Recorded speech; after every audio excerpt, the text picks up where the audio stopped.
यह जो पुस्तक है क्लास 8 की हिस्ट्री की किताब है जो बिहार बोर्ड की ऑफिशियल बुक है। और हम लोग जानते हैं कि जो क्लास 8 की हिस्ट्री बुक है वो मॉडर्न हिस्ट्री से रिलेटेड है।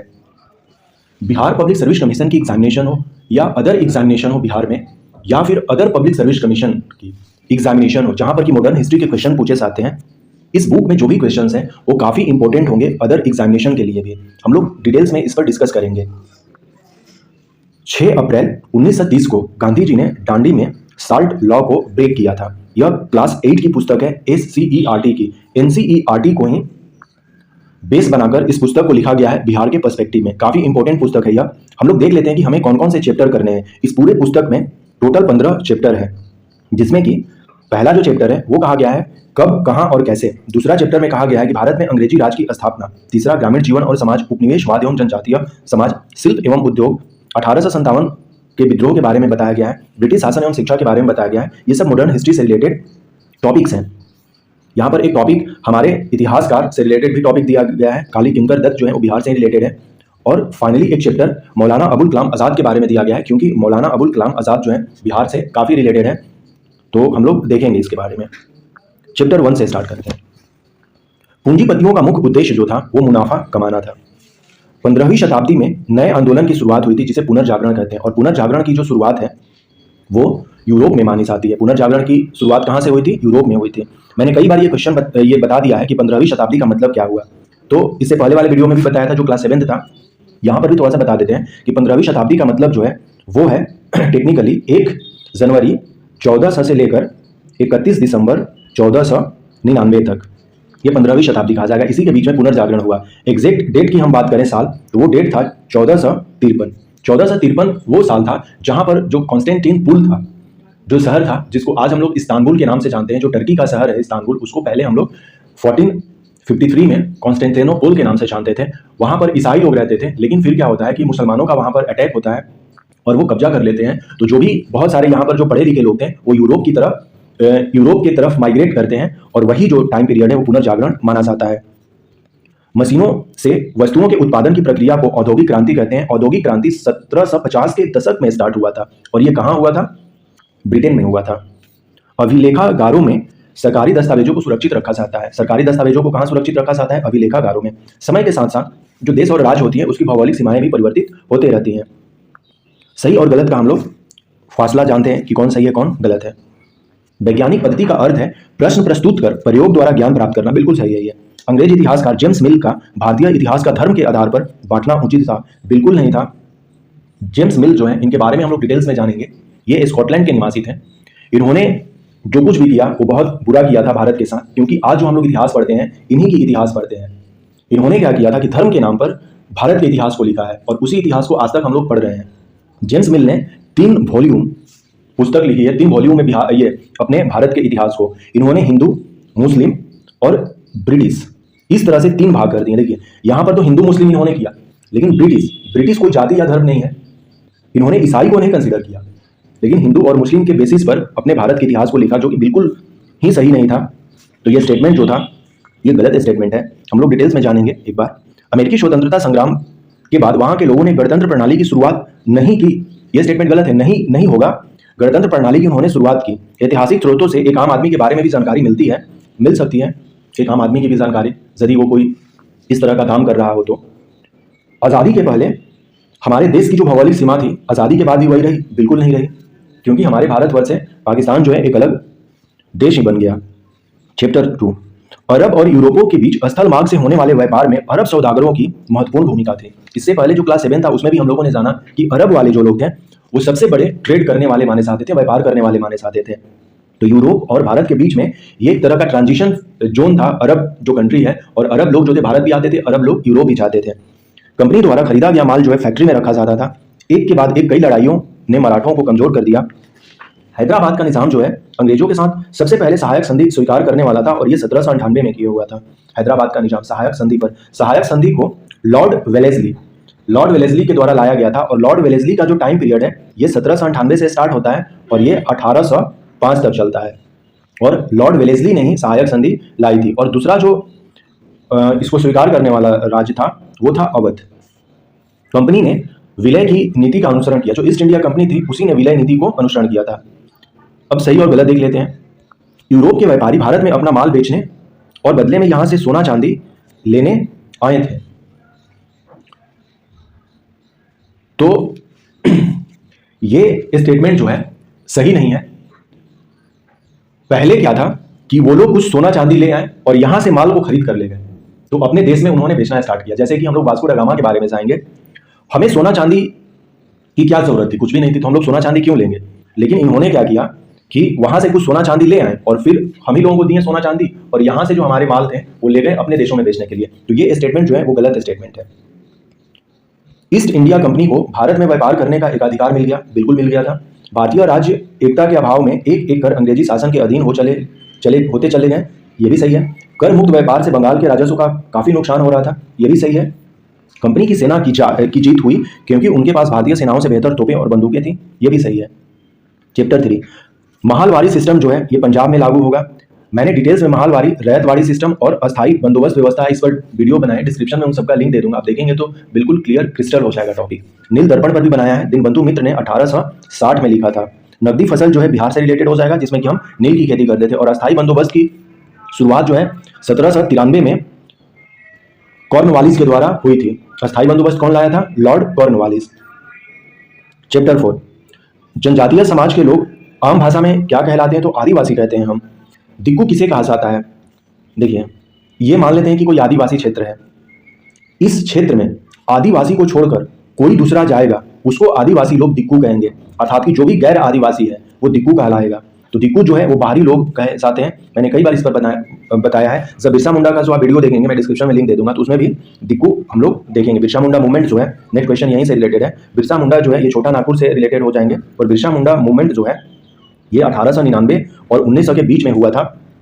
और बिरसा मुंडा के आंदोलन को उलू गुलान कहते हैं। उलू गुलान, उलू गुलान का शाब्दिक अर्थ है महान क्रांति, ग्रेट ऑयल।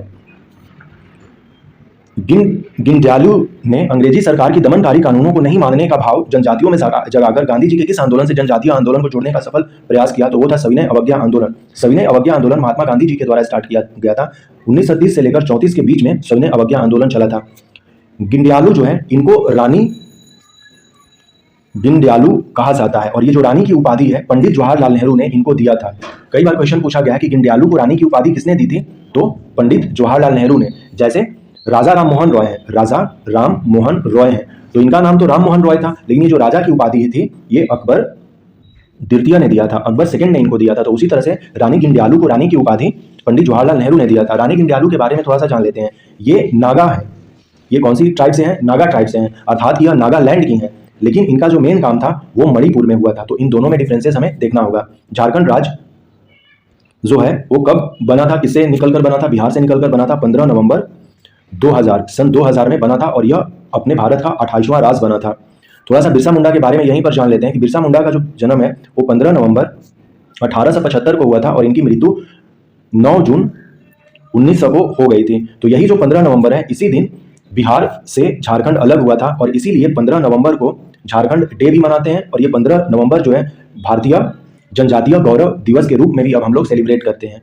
और वो 15 नवंबर जो है वो बिरसा मुंडा जी का जन्म है। बिरसा मुंडा जी को जो लोग हैं जो इनको मानते हैं, इनको सिंह बोंगा के नाम से जानते हैं। सिंह बोंगा का मतलब है जो भगवान है वो है सिंह बोंगा, क्योंकि सिंह बोंगा जो आदिवासी लोग हैं उनके देवता हैं। लेकिन जो लोग हैं, जो बिरसा मुंडा को लोग मानते हैं, वो लोग ही बिरसा मुंडा को ही सिंह बोंगा के तौर पर जानते हैं। तो सिंह बोंगा बिरसा मुंडा जी से रिलेटेड हो जाएंगे। जादो नाग जो है ये मणिपुर से रिलेटेड हो जाएंगे। ये आंदोलन है जो कि रानी दीनदयालु और इनके भाई ने किया था।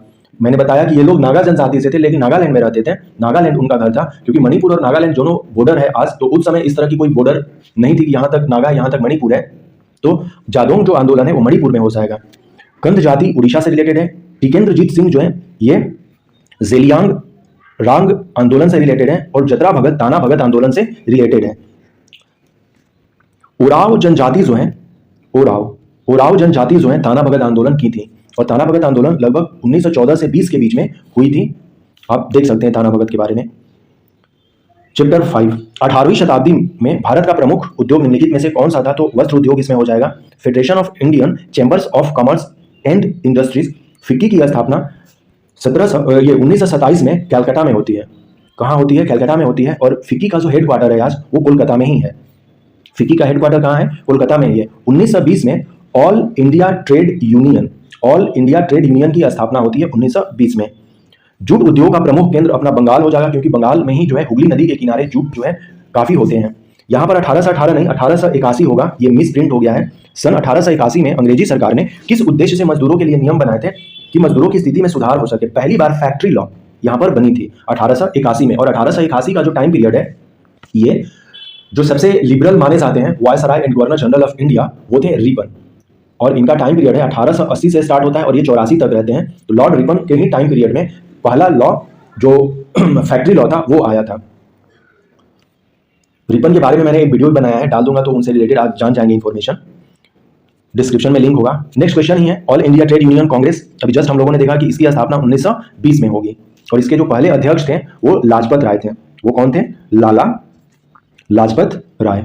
वो कौन थे? लाला लाजपत राय। अब मैच करते हैं। जूट उद्योग अपने बंगाल से हो जाएगा, उन्हीं वस्त्र उद्योग जो है वो कश्मीर से हो जाएगा। जामदानी बुनाई जो है ये लखनऊ से रिलेटेड हो जाएगा। जामदानी के बारे में आप जान ले, बेहतर रहेगा। लौह उद्योग जमशेदपुर में हो जाएगा।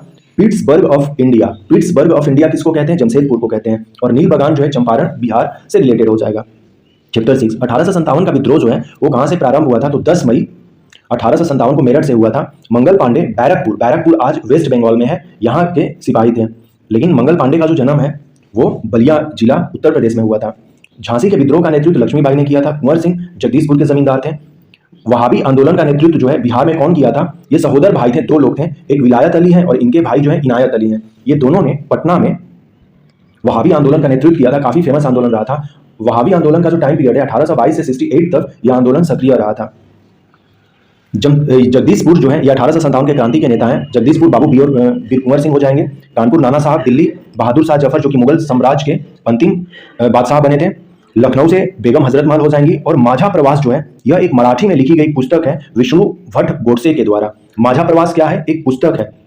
विष्णु भट्ट गोडसे जो है 1857 की जब क्रांति हुई थी उस समय झांसी और ग्वालियर के आसपास में थे, वो भ्रमण पर निकले हुए थे। उन्होंने आंखों देखा जो वो 1857 की क्रांति वो अपने पुस्तक माझा प्रवास में लिखा है।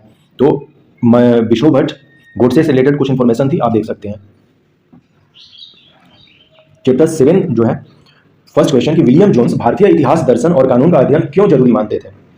क्योंकि वो चाहते थे कि भारत में बेहतर अंग्रेजी शासन स्थापित हो। ये था उनका, ऐसा नहीं था कि वो पुस्तकों का अनुवाद अंग्रेजी में करना चाहते थे, वो तो अपने लिए करना चाहते थे। और ये तो बिल्कुल गलत है कि उनको भारत से प्रेम था। भारतीय ज्ञान विज्ञान को बढ़ावा देने के लिए ये भी बिल्कुल गलत है। तो सही आंसर क्या हो जाएगा? भारत में बेहतर अंग्रेजी शासन स्थापित करने के लिए। आधुनिक शिक्षा की भाषा जो है वो अंग्रेजी बन गई लॉर्ड मैकॉले के द्वारा। हमें पता है एशियाटिक सोसाइटी ऑफ बंगाल की स्थापना 1784 में विलियम जोन्स ही करते हैं। और क्यों करते हैं? क्योंकि हमने देखा कि प्रशासन में सुधार हो सके, प्रशासन और बेहतर तरीके से कर सके, तो जो भी इंफॉर्मेशन यहाँ से रिलेटेड है वो कैसे आएगी? यहाँ की बातों को पढ़कर ही आएगी ना। इसीलिए इस सोसाइटी की स्थापना होती है। औपनिवेशिक शिक्षा ने भारतीयों के मस्तिष्क में हिंसा का बोध पैदा कर दिया। गांधी जी ऐसा क्यों मानते थे? क्योंकि गांधी जी को लगा कि जो भारत के लोग हैं ना वो पश्चिमी सभ्यता को श्रेष्ठ मानने लग गए हैं और अपनी सभ्यता को वो भूल चुके हैं। ये बात गांधी जी को बहुत चुभती थी। अब हम लोग मैच कर लेते हैं। विलियम जोन्स प्राचीन संस्कृतियों का सम्मान इन्होंने बताया कि कैसे करना है, क्योंकि ये पढ़ने लिखने से रिलेटेड थे। तो इन्होंने हमें पता चला कि नहीं, हमारी भी प्राचीन संस्कृति है। गुरुदेव रविन्द्रनाथ टैगोर जो है ये प्राकृतिक परिवेश में शिक्षा के लिए सामने आते हैं। टीबी मैकॉले, पूरा क्या है? TB Macaulay. Thomas Babington Macaulay जो है अंग्रेजी शिक्षा को प्रोत्साहित करते हैं। महात्मा गांधी अंग्रेजी शिक्षा के विरोध में थे और गुरु जो है वो पाठशाला से रिलेटेड हो जाएंगे। इस तरह से हम लोग मैच कर लेंगे। ज्योतिराव फुले जो है इन्होंने सत्यशोधक समाज की स्थापना 1873 में की थी। गैर बराबरी विरोध आंदोलन को केरल में किसके द्वारा प्रारंभ किया गया था? तो नारायण गुरु के द्वारा किया गया था। नारायण गुरु केरल से थे और पेरियार जो थे वो तमिलनाडु से थे। पेरियार ने तमिलनाडु में आत्मसम्मान आंदोलन की शुरुआत की थी। हरिजन सेवा संघ महात्मा गांधी जी के द्वारा किस वर्ष गठित किया गया था?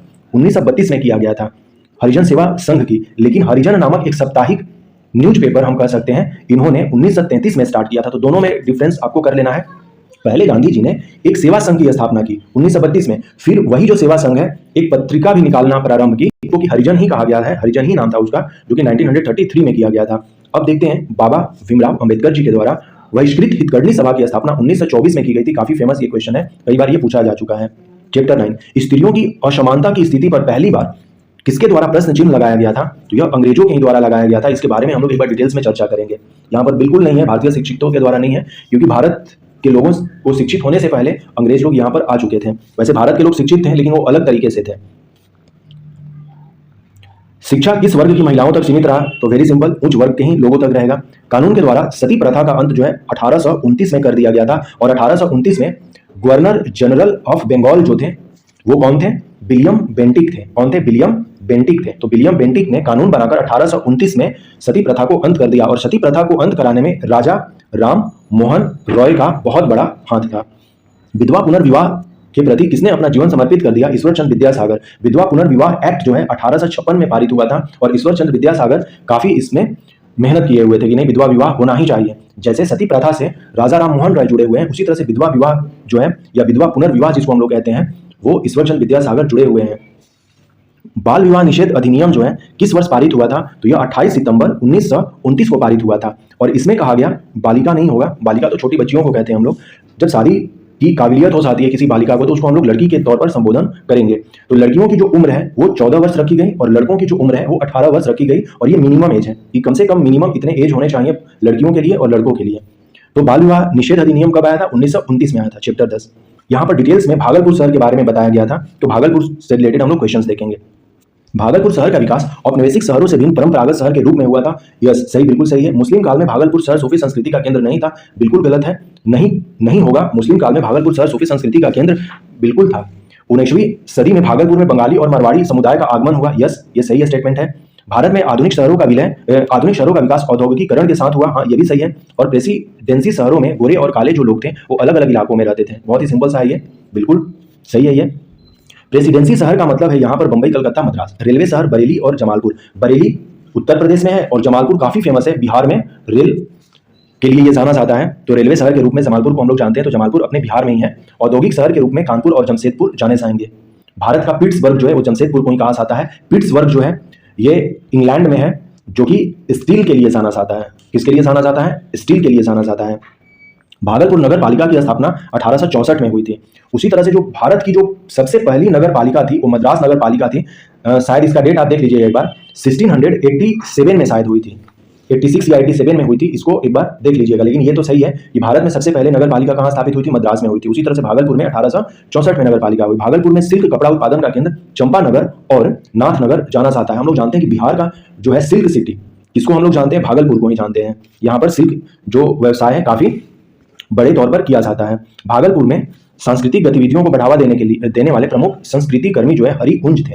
रेलवे स्टेशन कच्चे मालों का संग्रह केंद्र और आयातित वस्तुओं का वितरण बिंदु था। कालजयी उपन्यास देवदास जो है इसकी रचना शरद चंद्र चट्टोपाध्याय ने भागलपुर में ही की थी।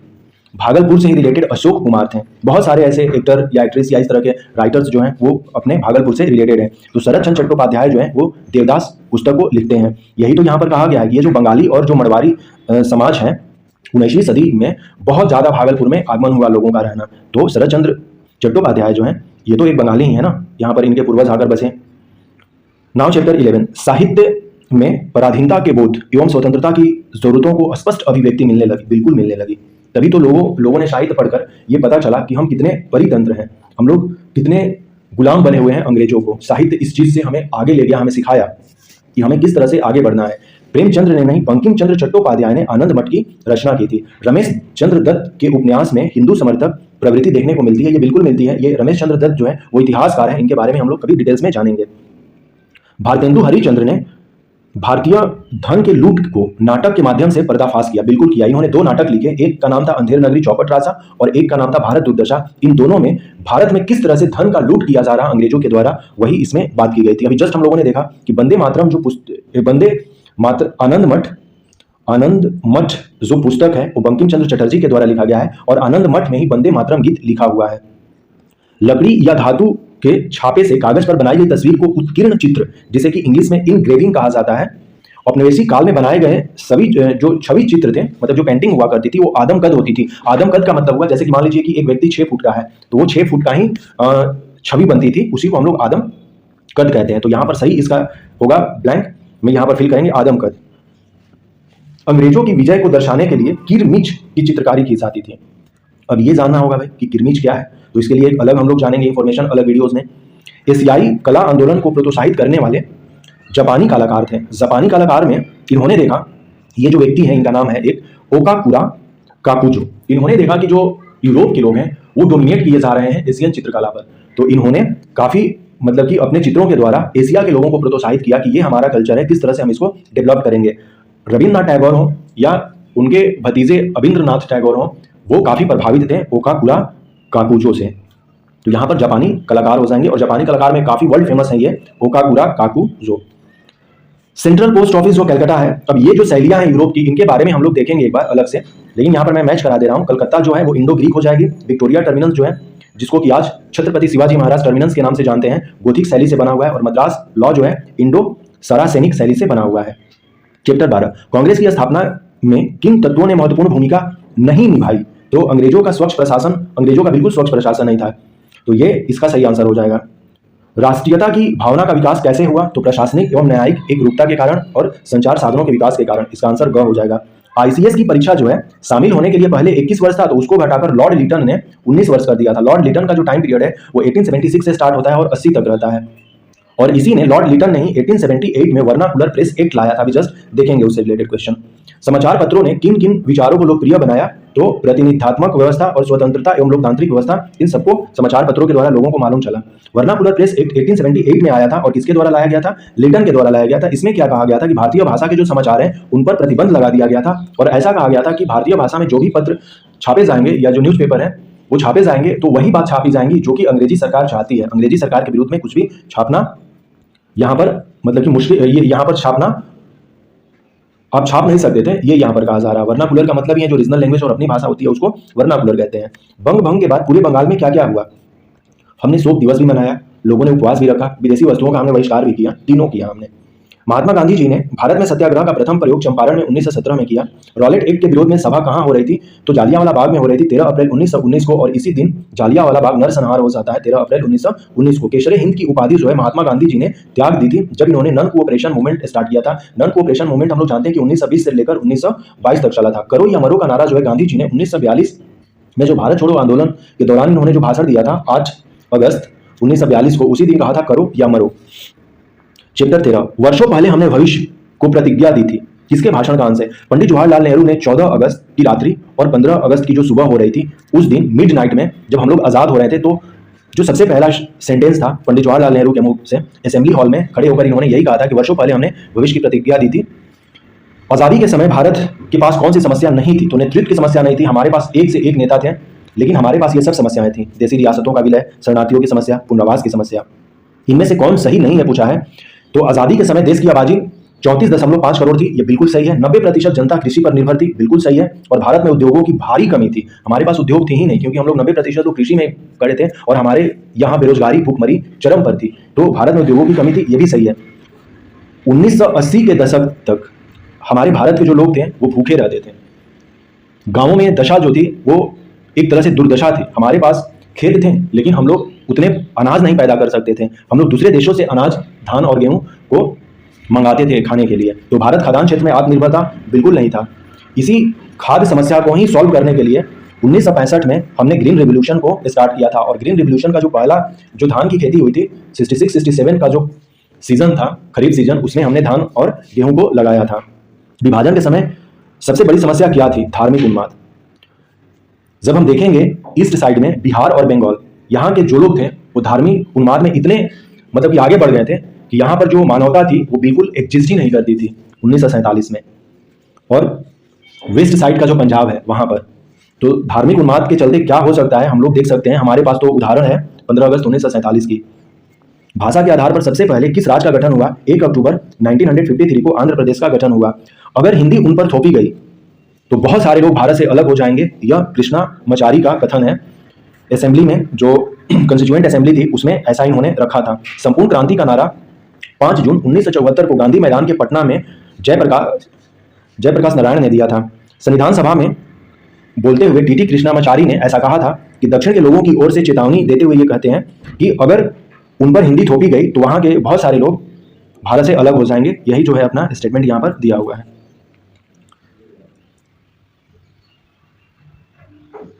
संपूर्ण क्रांति ऑलरेडी हमने देख लिया, अन्ना हजारे नहीं होंगे, ये हजारे जो है। भाषाई आधार पर राज्यों के पुनर्गठन का विरोध किसने किया था? दोनों ने किया था, वल्लभ भाई पटेल भी किए थे और जवाहरलाल नेहरू ने किए थे। पोखरण 1 का परीक्षण इंदिरा गांधी के टाइम पीरियड पे हुआ था। संविधान सभा के अध्यक्ष के रूप में डॉक्टर राजेंद्र प्रसाद ने हस्ताक्षर किए थे। चैप्टर 15 जो अपने मौलाना आज़ाद से रिलेटेड है। मौलाना आज़ाद का जन्म जो है वो कलकत्ता में नहीं मक्का में होता है 11 नवंबर 1888 को। मौलाना आज़ाद मुस्लिम नेशनलिस्ट पार्टी के अध्यक्ष रहे थे, बिल्कुल नहीं रहे थे। खिलाफत आंदोलन जो है 1921 में नहीं 1919 में हुआ था, तो ये भी गलत है। प्रथम विश्व युद्ध 1914 में हुआ था, बिल्कुल सही है। मौलाना आज़ाद का संबंध बंगाल के क्रांतिकारियों के साथ रहा था, बिल्कुल सही है। अब हम लोग मैच करते हैं। 1888 जो है ये मौलाना अबुल कलाम आज़ाद का जन्म है, 11 नवंबर को इनका जन्म होता है। 1897 में जो है मौलाना आज़ाद मक्का से कलकत्ता आते हैं और भारत में अब उनका प्रवेश हो जाता है 1897 में। 1923 जो है ये मौलाना आज़ाद पहली बार कांग्रेस के अध्यक्ष बने, इससे रिलेटेड आगे हम लोग और जानेंगे। 1947 में मौलाना आज़ाद, जब हमारा देश आज़ाद होता है तो 1947 में मौलाना आज़ाद जो है हमारे भारत के पहले शिक्षा मंत्री बनते हैं और 22 फरवरी 1958 को मौलाना अबुल कलाम आज़ाद की मृत्यु हो जाती है। तो इस तरह से हम लोग मैच कर लेंगे। अदर क्वेश्चन जो है, मौलाना आज़ाद पहली बार 1923 में दिल्ली में एक विशेष अधिवेशन हुआ था, वहां पर अध्यक्ष बने थे और ये सबसे यंगेस्ट जो है, सबसे नौजवान जो है अध्यक्ष कांग्रेस के बने थे। और दूसरी बार जो है 1940 में रामगढ़, आज रामगढ़ जो है वो झारखंड में है, वहां पर दूसरी बार यह बने थे और 1940 से लेकर 46 तक सबसे ज्यादा टाइम तक ये अध्यक्ष बने रहे थे कांग्रेस के। तो पहला जो है अध्यक्ष जो है 1923 में बने थे, दिल्ली में एक विशेष अधिवेशन हुआ था उसके।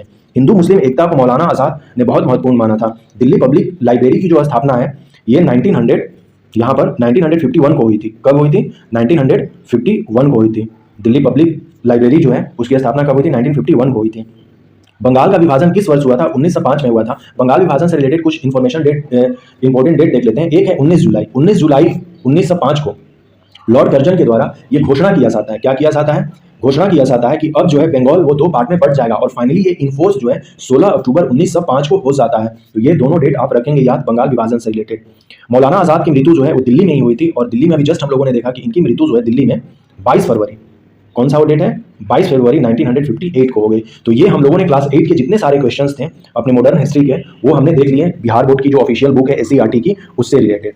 आई होप कि ये जो क्वेश्चंस है या ये जो हम लोगों ने टॉपिक या इतने जो क्वेश्चंस देखे वो आपके एग्जामिनेशन के लिए काफी इंपॉर्टेंट होंगी। So thanks and take care. मिलते हैं फिर अगले वीडियोस में।